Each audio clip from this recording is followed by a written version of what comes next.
नमस्कार विद्यार्थी मित्रांनो आणि पालकांनो. आपण इयत्ता 34 स्कॉलरशिपचा पेपर अत्यंत चांगल्या पद्धतीने नक्कीच सोडवलेला असणार आहे. आणि आता आपल्याला उन्हाळी सुट्ट्या लागल्या आहेत. परंतु उन्हाळी सुट्ट्यामध्ये आपण फक्त खेळायचं आहे का? तर नाही. फक्त खेळायचंच नाही, तर आता इयत्ता 5वी मध्ये आपल्या आयुष्यातील सर्वात महत्त्वाचा पेपर म्हणजेच नवोदय परीक्षेचा पेपर. जर या परीक्षेमध्ये आपल्याला संभावित यश मिळालं तर आपली निवड ही नवोदय विद्यालयामध्ये होईल आणि इयत्ता 5वी ते 12वी पर्यंतचं अत्यंत दर्जेदार असं शिक्षण आपल्या सर्वांना मोफत मिळेल. त्यासाठी आपण आजपासून 5व्या इयत्तेमध्ये गेलेल्या मुलांसाठी नवोदयची तयारी या घटकावर आधारित नवनवीन व्हिडिओ नेहमीच्याला टाकत असणार आहोत. मग नवोदयची तयारी केल्यानंतर आपल्याला खरोखर काय करावं लागणार आहे? तर आपलं ध्येय जे आहे ते आपल्याला सर्वात अगोदर ठरवायचं आहे. आपलं ध्येय कोणतं आहे? तर नवोदय विद्यालय. नवोदय विद्यालयामध्ये आपल्याला लागायचं आहे. त्यासाठी काय करावं लागणार आहे? आपल्याला मेहनत करावी लागणार आहे. नंतर शिस्त. मेहनत सर्वच जण करतात, परंतु 2 दिवस अभ्यास केला आणि त्यानंतर 3 दिवस सोडून दिला, अशा पद्धतीचं काम सर्वजण करतात. जो सातत्य ठेवतो, संयम ठेवतो, त्यालाच नक्कीच यश मिळतं आणि सर्वात शेवटी आपल्याला मिळणार आहे यश. त्यासाठी नवोदयची तयारी आपण आजपासून आपल्या व्हिडिओमध्ये सुरू करणार आहोत. मग आपल्या व्हिडिओमध्ये आपण काय करणार आहोत? तर प्रत्येक घटकावर आधारित व्हिडिओ आपण तयार करणार आहोत, त्यावर प्रश्न देणार आहोत, त्यानंतर प्रत्येक चॅप्टरचं स्पष्टीकरण करणार आहोत, त्यानंतर टिप्स ट्रिक्स, एखादा प्रश्न आपल्याला कशा पद्धतीने सोडवायचा ही सुद्धा माहिती देणार आहोत. आपली जी फॅकल्टी आहे त्यामध्ये अत्यंत मार्गदर्शक जे शिक्षक आहेत हे अनुभवी आहेत आणि नियमित मोटिवेशन आणि मार्गदर्शन आपण करणार आहोत. तर मग बघा, नवोदयची तयारी करत असताना आपल्याला सर्वात अगोदर त्याचा सिलेबस काय आहे, त्याचा अभ्यासक्रम काय आहे हे कळणं अत्यंत गरजेचं आहे. आणि मग त्याचा अभ्यासक्रम कोणता? तर बघा, आज आपण गणित या विषयाचा अभ्यासक्रम समजून घेणार आहोत. आणि गणित विषयामध्ये बघा, आपल्याला एकूण 12 घटक आहेत. एकूण किती घटक दिलेले आहेत आपल्याला गणितामध्ये?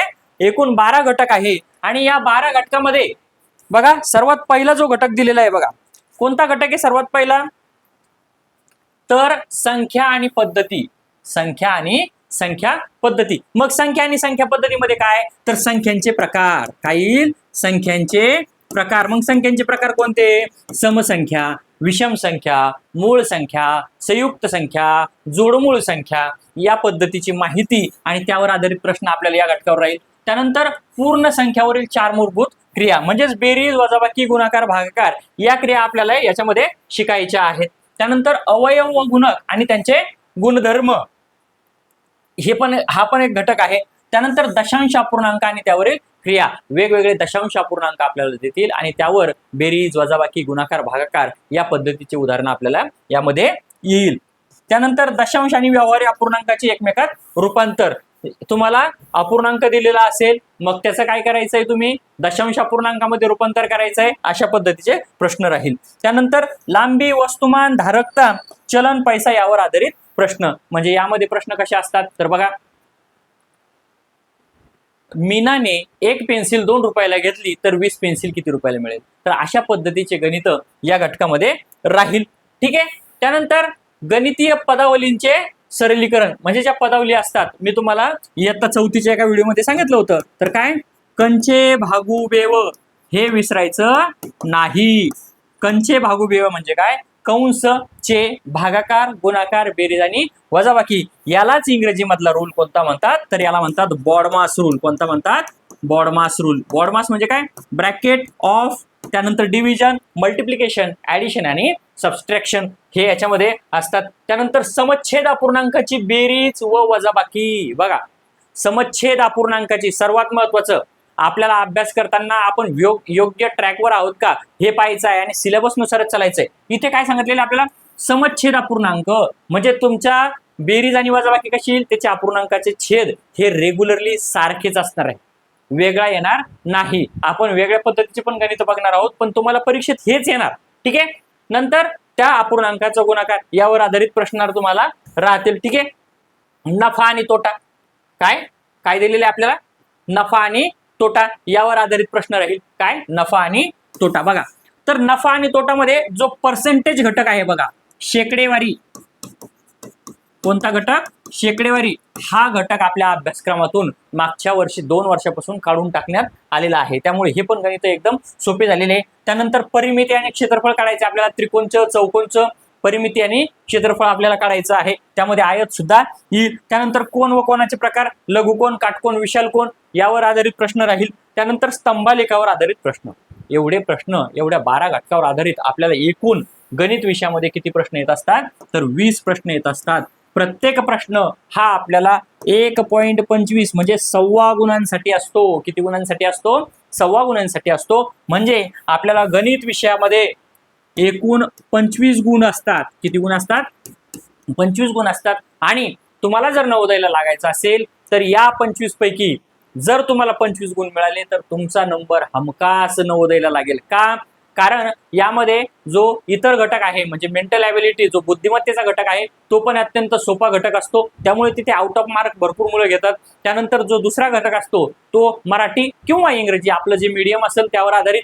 तर त्यामध्ये पण काय होतंय, तर मराठीमध्ये अत्यंत सोपे 4 उतारे देतात आणि त्यावर आधारित प्रश्न असतात. त्यातले 1 किंवा 2 जास्तीत जास्त प्रश्न हार्ड असतात आणि तेच प्रश्न आपल्याला एखाद्या वेळेला येणार नाही, परंतु इतर प्रश्न हे अत्यंत सोपे असतात. त्यामुळे आपल्याला सर्वात लक्ष जर कुठे जायचं असेल सर्वात जास्त, तर ते कशामध्ये जायचं आहे? गणितामध्ये. बघा, तर आपण आज सुरुवात करणार आहोत आपल्या पहिल्या घटकाला. कोणता? संख्या आणि संख्या पद्धती. बघा, संख्या आणि संख्या पद्धती, नंबर अँड नंबर सिस्टीम. बघा, आपले व्हिडिओ बघणारे भरपूर मुलं हे मराठी मीडियमचे आहेत आणि त्याचबरोबर इंग्लिश मीडियमचे सुद्धा आहेत. त्यामुळे आपण काय करणार आहोत, आपल्या व्हिडिओमध्ये बायलँग्युअल भाषा वापरणार आहोत. म्हणजे मराठी आणि इंग्रजी दोन्ही भाषांमध्ये सुद्धा ते व्हिडिओ समजून देणार आहोत. ठीक आहे. तर बघा, नंबर अँड नंबर सिस्टीम काय सांगितलेले आहे? Number and number system.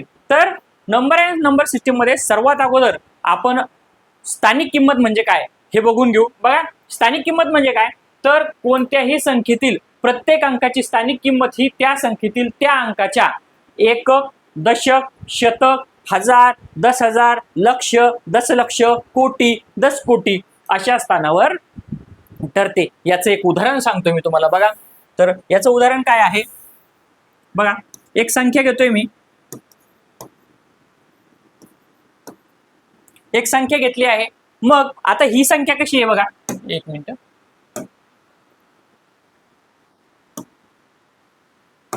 बघा, ही संख्या कशी आहे, तर याचा हा जो नंबर असतो, हा उजवीकडील कोणतासा अंक म्हणतोय मी, उजवीकडील, याला म्हणायचं एकक. याला काय म्हणायचंय? एकक, युनिट प्लेस. कोणता प्लेस असतो? हा युनिट प्लेस.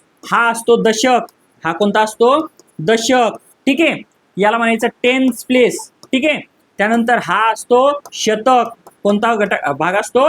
शतक. याला म्हणायचं 100. ठीक आहे. नंतर हा असतो हजार. हा कोणता असतो? हजार. याला म्हणायचं 1000 प्लेस. नंतर हा असतो 10,000. काय असतो? 10,000. 10,000 म्हणजे 10,000. ठीक आहे, समजतंय? नंतर हा काय असतो? तर लक्ष. याला आपण लॅक म्हणतो. कोणी याला LAKS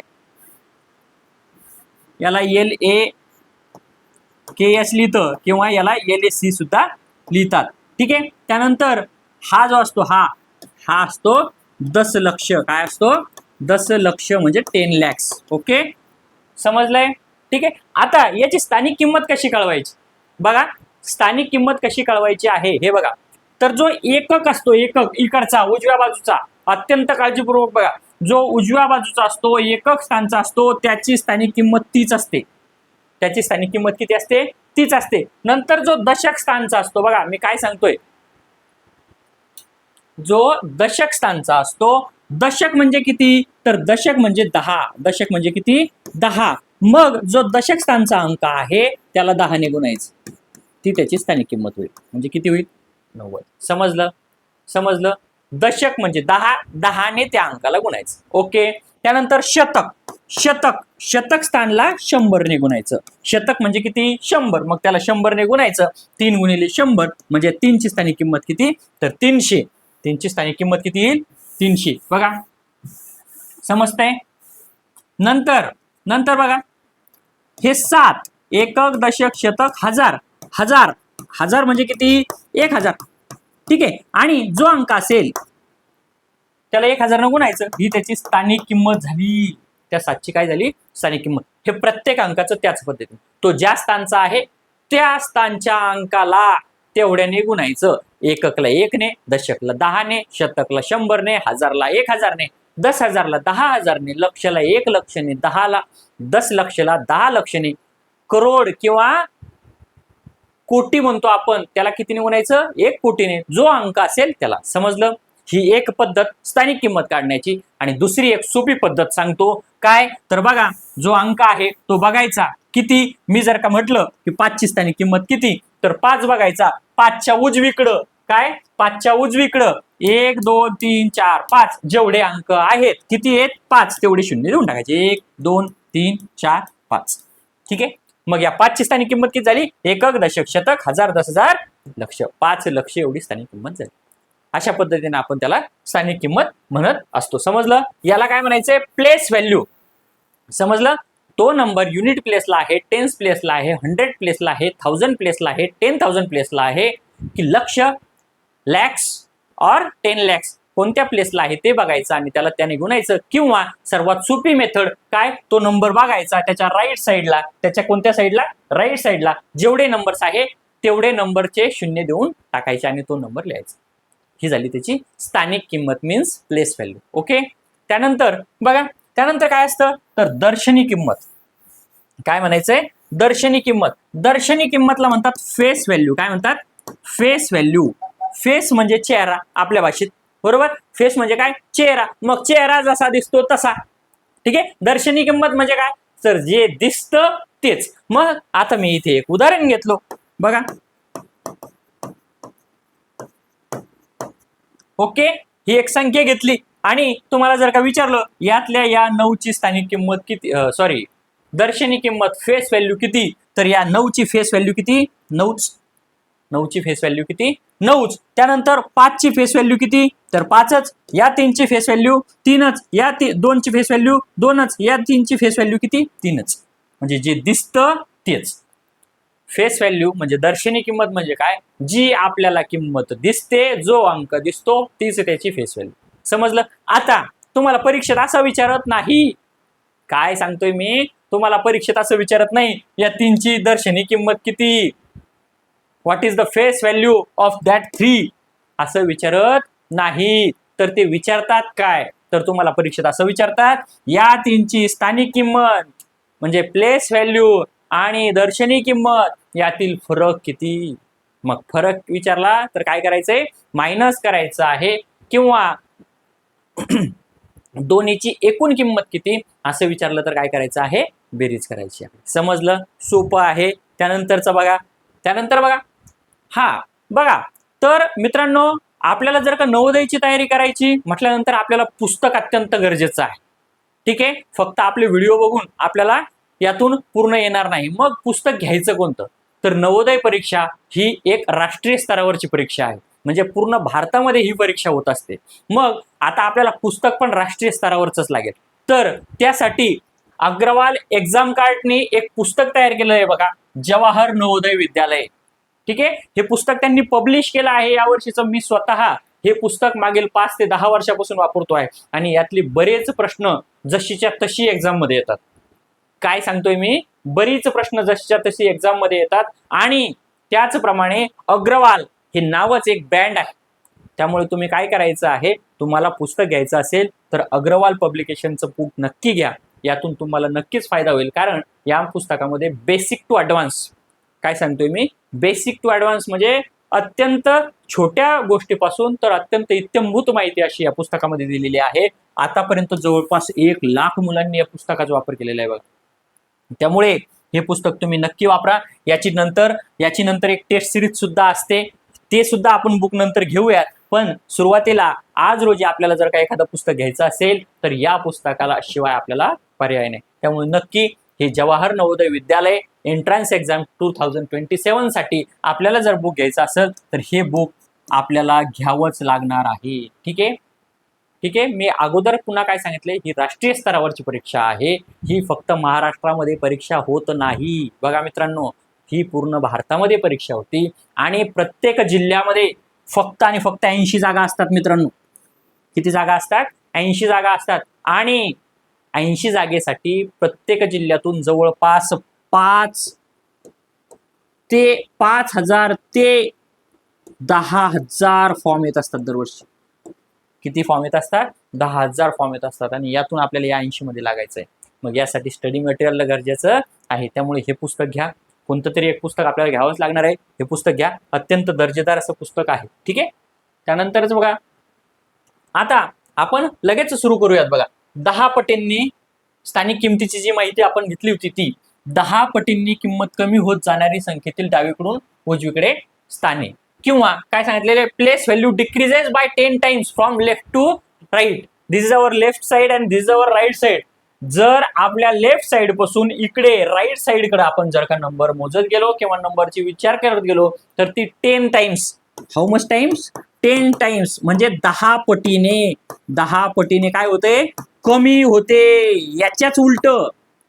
याच्याच उलट काय बघा, जर आपण उजवीकडून डावीकडे संख्या मोजत गेलो, काय सांगतोय मी, जर उजवीकडून डावीकडे संख्या मोजत गेलो तर त्याची किंमत 10 पटीनं वाढत जाते.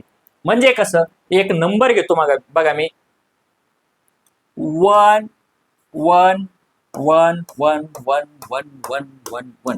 बघा, सगळे अंक मी किती किती घेतले? एक एक घेतलेले. मग ही संख्या वाचा बरं. हे थोडे दूर दूर अंक झालेले, इथे जवळ घ्यायचे का? बरं ठीक आहे, इथे जाऊ द्या. मग ही संख्या वाचा बरं. संख्या वाचताना काय करायचं आपल्याला? एकक, दशक, शतक, हजार, 10,000, लक्ष, 10 लक्ष, कोटी, 10 कोटी. मग हे किती झाले? 11 कोटी. त्यानंतर 11 लक्ष, 11,111. ही संख्या आपली झाली. ठीक आहे. मग आता या एकची बघा मी काय सांगतोय, या एकची प्लेस व्हॅल्यू, या एकची स्थानिक किंमत किती आहे? तर ती एकच आहे. ती किती आहे? एकच आहे. पण या एकची स्थानिक किंमत किती आहे? तर 10 आहे. किती आहे? 10. या एकची स्थानिक किंमत किती आहे? 100 आहे. या एकची स्थानिक किंमत किती आहे? 1000 आहे. या एकची स्थानिक किंमत 10,000 आहे. नंतर या एकची स्थानिक किंमत किती आहे? तर 1 लक्ष आहे. याची स्थानिक किंमत किती आहे? 10 लक्ष आहे. याची स्थानिक किंमत किती आहे? तर 1 कोटी आहे आणि याची 10 कोटी एवढी आहे. ठीक आहे.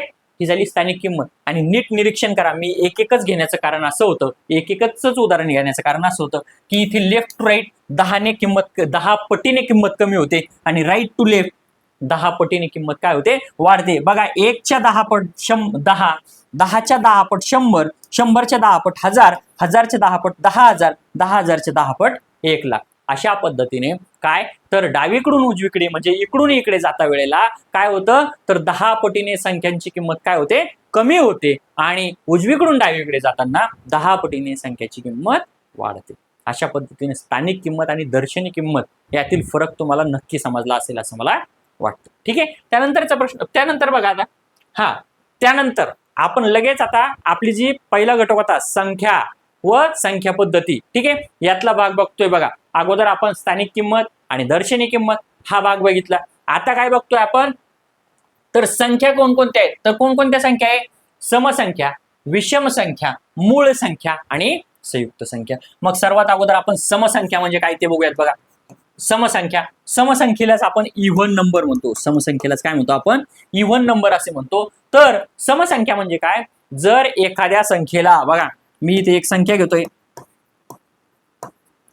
जर एखाद्या संख्येला 2 ने भागितले असता म्हणजे 2 ने डिव्हिजन केला असता, बाकी शून्य उरतो, बाकी काहीच उरत नाही, त्यावेळेला त्या संख्येला समसंख्या असे म्हणतात. म्हणजेच काय, तर a number that is exactly divisible by 2. काय सांगतोय?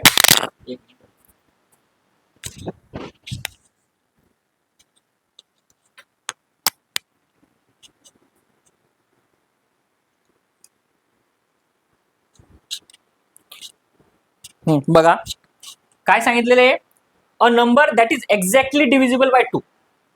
एक्झॅक्टली डिव्हिजिबल बाय 2 म्हणजे काय, तर 2 ने त्याला भाग जात असेल, निश्चित भाग जात असेल, तर तो म्हणजे even number. That number is called as a even number. Okay, समजलंय. मग आता बघा, द डिजिट याची आणखी एक सोपी पद्धत कोणती? मग आता ही एक संख्या घेतली, मग याला 2 ने भागत बसायचं का? बे दोन्ही 4, बे दोन्ही 4, एक उरला, बे आठी 16, एक उरला, बे आठी 16, एक उरला, बे नम 18, बे चौक 8 आणि बे सकम 12. अरे भाग गेला, म्हणजे ही समसंख्या आहे. मग हे बघत बसायचं का? आपण बघत बसायचं का? नाही, परीक्षेमध्ये आपल्याला एवढा वेळ राहत नाही. मग याची सोपी ट्रिक कोणती? समसंख्या आहे की नाही हे कसं बघायचं? तर याचा जो युनिट प्लेस असतो, या संख्येचा जो युनिट प्लेस असतो, म्हणजे एक संख्या घेतली आपण, ही संख्या होती आपली, बरोबर. याचा जो युनिट प्लेस असतो, युनिट प्लेस कोणीकडून असतो? तर राईट साइड पासून हा युनिट प्लेस जर 0, 2, 4, 6 किंवा 8 यापैकी एखादा असेल तर ती संख्या इव्हन नंबर म्हणजेच समसंख्या असते. समजलंय का? काय सांगतोय मी? समसंख्या कशी ओळखायची समजलं? जर एखाद्या संख्येच्या एकक स्थानी जर 0, 2, 4, 6 किंवा 8 यापैकी एखादा अंक आला असेल तर ती संख्या समसंख्या असते. ओके. इफ पुढे काय सांगितलंय बघा, the digit in the unit place of an even number is always 0, 2, 4, 6 और 8. ओके. यातला एखादा अंक असेल तर ती कोणती संख्या असते? समसंख्या असते. समजलं? त्यानंतर बघा, विषम संख्या, ऑड नंबर. आता आपण समसंख्या म्हणजे काय बघितलं होतं की एखाद्या संख्येला जर 2 ने भाग जात असेल तर ती समसंख्या असते. तसंच विषम संख्या म्हणजे काय? जर एखाद्या संख्येला 2 ने भागितलं, डिव्हिजन केलं, तर बाकी जर 1 उरत असेल, बाकी रिमाइंडर जर 1 उरत असेल तर तो ऑड नंबर असतो. काय सांगितलेलं बघा, ज्या संख्येला 2 ने भागितले असता 1 उरते, बाकी किती उरते? 1 उरते, ती संख्या विषम संख्या असते. पण आपल्याला हे लक्षात ठेवायचं नाही. मग लक्षात कसं ठेवायचं? जसं आपण समसंख्येमध्ये लक्षात ठेवलं होतं, काय युनिट प्लेसला 0, 2, 4, 6, 8 येते, ती समसंख्या. तसंच विषम संख्येला काय लक्षात ठेवायचं आपल्याला? तर युनिट प्लेसला 1, 3, 5, 7 और 9, 1, 3, 5, 7 किंवा 9 यापैकी एखादा अंक येत असेल तर ती संख्या म्हणजे कोणती संख्या असते? विषम संख्या असते. ओके. बघा, आता मी 2 या ठिकाणी उदाहरणे घेतो.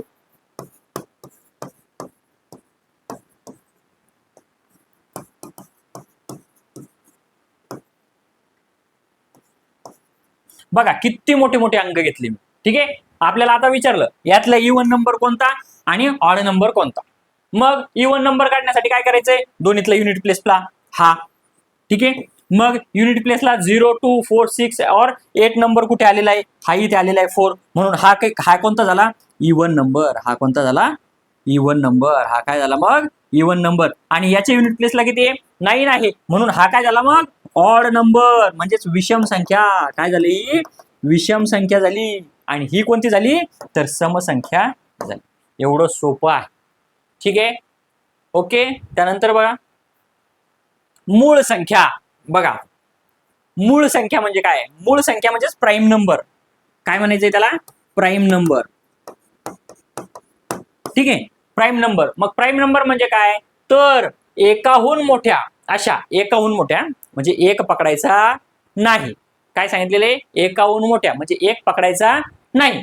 ज्या संख्येला एक किंवा तीच संख्या, बघा, एक किंवा तीच संख्या याशिवाय अन्य कोणत्याही संख्येने निशेष भाग जात नाही, ती संख्या म्हणजे मूळ संख्या.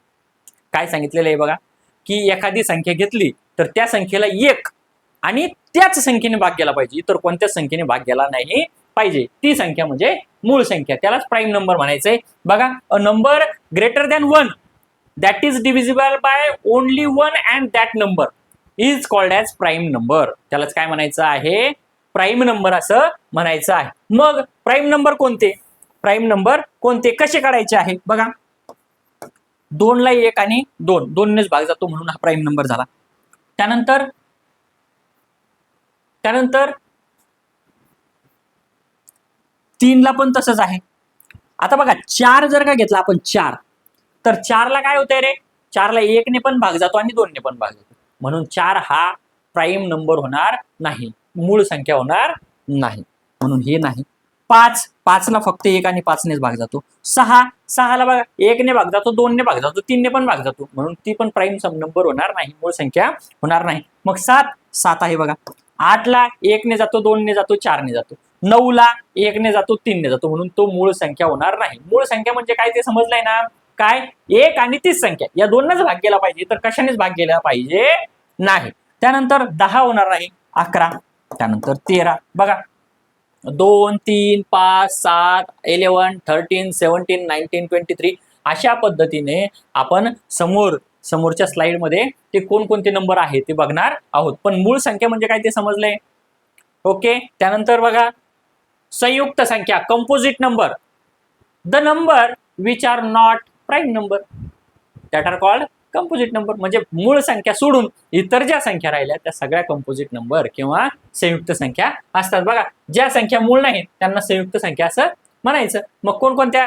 4 6 8 9 10 12 14 15 18 20 या सगळ्या संयुक्त संख्या झाल्या. समजलंय? त्यानंतर बघा सर्वात महत्वाची ही गोष्ट लक्षात ठेवायची बघा, काय? एक ही मूळ संख्या नाही तसेच संयुक्त संख्या सुद्धा नाही. काय सांगितलेलं आहे? The number 1 is neither a prime number nor a composite number. ती मूळ सुद्धा संख्या नाही आणि संयुक्त सुद्धा नाही, हे लक्षात ठेवायचं आहे. त्यानंतर दुसरी गोष्ट एक लक्षात ठेवायची, शून्य ही संख्या समही नाही आणि विषमही नाही. 0 is neither even nor odd number. ह्या दोन गोष्टी लक्षात ठेवायचा आहे. कोणता? की 0 हा सम सुद्धा नाही विषम सुद्धा नाही. ठीक आहे, समजलं? एक ही संख्या संयुक्त नाही आणि मूळ सुद्धा नाही. आता तुम्ही म्हणसाल सर तुम्ही तर सांगितलं की एक संख्येचे एकक स्थानी 0 2 4 6 आणि 8 यापैकी एखादा अंक आला तर ती समसंख्या असती, मग फक्त 0 जर का घेतले ते सम नसते का? बरोबर. मी काय सांगितलं? एकक स्थानी म्हणजे याच्या इकडे काही ना काही लागल आपल्याला तरच ती समसंख्या होईल. निस्ता 0 आला, फक्त 0 आला तर तो समही नाही आणि विषमही नाही. त्यानंतरच बघा, हा मी तुम्हाला सांगितलं होतं मूळ संख्या कोणत्या कोणत्या ह्या आपण बघणार आहोत. बघा 1 ते 100 मधील मूळ संख्या कोणत्या कोणत्या आहे त्या इथं दिलेल्या आहे. बघा कोणत्या कोणत्या आहे. बघा 1 ते 10 मध्ये 2 3 5 7, 11 ते 20 मध्ये 11 13 17 19, 21 ते 30 मध्ये 23 29, नंतर 31 ते 40 मध्ये 31 37, नंतर 41 ते 50 मध्ये 41 43 47, 51 ते 60 मध्ये 53 59, त्यानंतर 61 ते 70 मध्ये 61 67, 71 ते 80 मध्ये 71 73 आणि 79, 81 90 मध्ये 83 आणि 89 आणि 91 ते 100 मध्ये फक्त आणि फक्त 97. एवढ्या आपल्या मूळ संख्या आहेत प्राईम नंबर्स. मग आता किती तुम्हाला परीक्षेत असं काही विचारणार नाही ते की कोणता प्राईम नंबर आहे कोणता नाही. तर परीक्षेत विचारतात काय? तर विचारतात काय बघा, 71 ते 90 मधील ज्या मूळ संख्या आहे यांची बेरीज किती? मग त्यासाठी आपल्याला 71 ते 90 मधल्या ज्या मूळ संख्या आहे त्या माहिती पाहिजे. काय? त्या माहिती पाहिजे आणि त्याची आपल्याला बेरीज करावं लागते. ठीक आहे, समजलं? समजतंय? ठीक आहे. आता त्यानंतर पुन्हा एक गोष्ट लक्षात ठेवायची, कोणती? एकूण मूळ संख्या आपल्या बरोबर आहे का नाही हे तर आपल्याला पाठच करावं लागणार. पण जर पाठ नाही झालं तसं आपल्याला परीक्षेसाठी भरपूर वेळ आहे, त्यामुळे पाठ करायचंच आहे. पण जर नाही झालं तर एक गोष्ट लक्षात ठेवायची. बघा एक ट्रिक आहे. कोणती? तर 1 ते 50 मध्ये किती संख्या आहे बघा. 1 2 3 4 5 6 7 8 9 10 11 12 13 14 15 किती आहेत? 15. 1 ते 50 1 to 50 प्राईम नंबर किती आहे? 15. आणि नंतर 51 ते 100 मध्ये पहा 1 2 3 4 5 6 7 8 9 10, 51 to 100 किती आहे? किती आहे? 10. दोन्हीची बेरीज जर का केली तर 25. दोन्हीची बेरीज केली तर किती आहे? 25. समजलं? सोपं आहे का? काय? तर 1 ते 50 15, 51 ते 100 10, 15 अधिक 10 25. हे असं पाठ करायचं, असं लक्षात ठेवायचं आहे. ठीक आहे. त्यानंतर बघा